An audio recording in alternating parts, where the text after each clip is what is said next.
Oh, that's it. What's up, people of the Dub and anyone else Reddit? It's Unpeaceful Twilight Boy.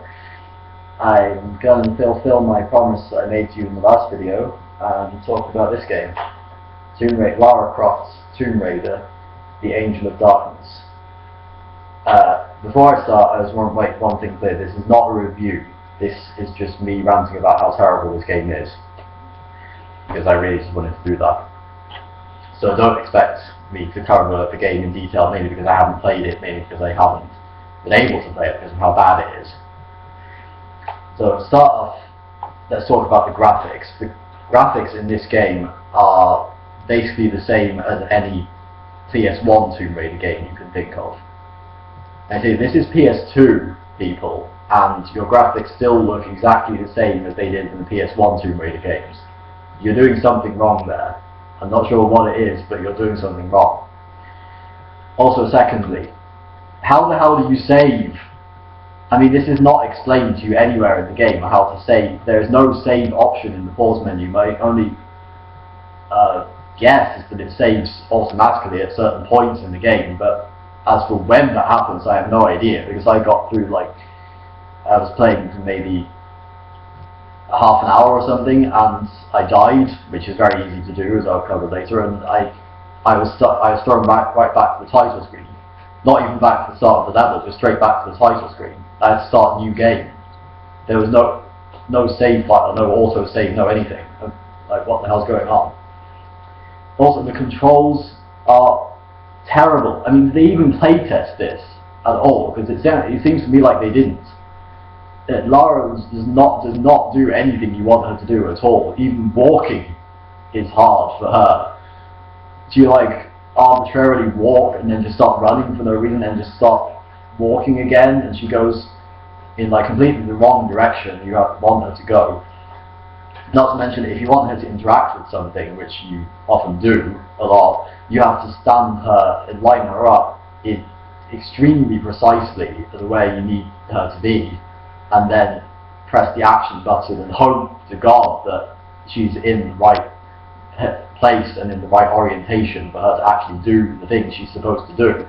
I was trying to make her climb through a window, which is something you do in the first level, and I was standing right in front of the window facing forward and pressing action just like the game was telling me to do, and it wasn't doing anything. It was only when I actually made her take a step backwards and pressed action that she then decided she finally wanted to climb through the window.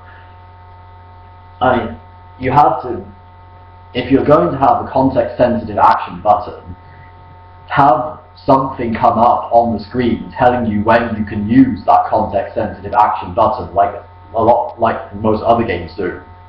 Don't just make us guess as to when or when we can't use it, especially if the alignment of the character with the object has to be so freaking precise that you have to spend ages walking around in circles trying to get her to stand and face the right way. Oh yes, you can't turn on the spot either, that's another problem. If you want to actually turn her around, you have to move and turn while you're moving.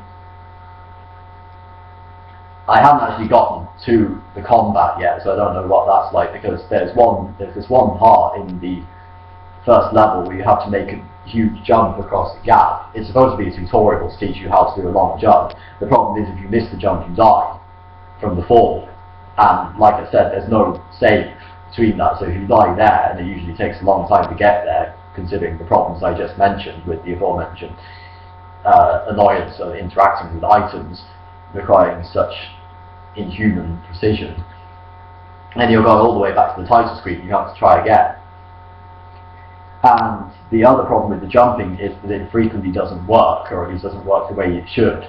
Lara often will not respond to button inputs for some arbitrary reason. Either it's a glitch or it's just lazy programming, I don't know, but you run to the edge and then you press jump at what should be the right timing for any other game, and she just runs straight off the edge and falls to her death.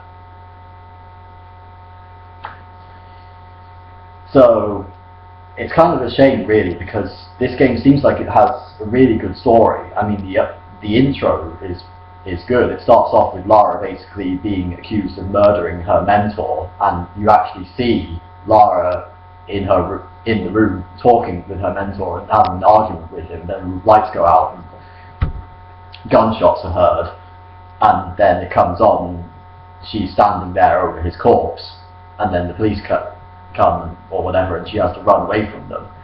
So it seems like it could be a really good story, but the fact is I can't see how it plays out because I can't finish the first level. This game is literally so bad I can't actually finish the first level. So I guess that's all really I have to say. I have to say I have played many games that other people have absolutely hated and detested, and I found them, if not enjoyable, some of them were enjoyable, but for the most part I found them pretty okay. I mean, I could handle it. I could take the irritation. I am pretty patient when it comes to video games, but this, Tomb Raider Angel of Darkness, is just bad. There is no other way to say it. It's just terrible. It was on. I looked it up, and I found out why, or suspected that it was rushed out. My cat is scratching at the door, so I better cut the video short. Thank you for sitting through all of this. I'll see you later, or in the next video when I do my video of filming myself playing Vex, another one where you'll get to see my frustration and agony. Take care, love and peace. Sorry for the sound quality, I'm working on fixing it, I promise.